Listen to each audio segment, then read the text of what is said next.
महापालिकेच्या पाणीपुरवठा विभागाने नगरसेवकांचा विरोध आणि नागरिकांचा रोष वाढल्यामुळे शहराच्या मध्यवर्ती भागातील पाणीपुरवठा 3 दिवसाआड करण्याचा निर्णय घेतला आहे.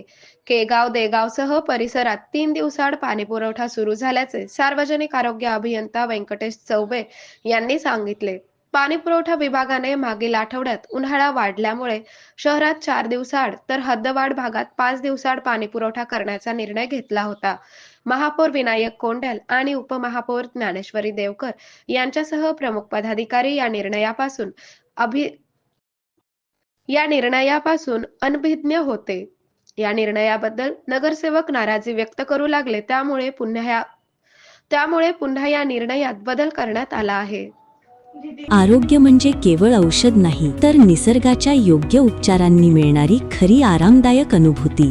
सोलापूरमध्ये निसर्गोपचाराचं विश्वासाचं नाव लिमये निसर्गोपचार केंद्र.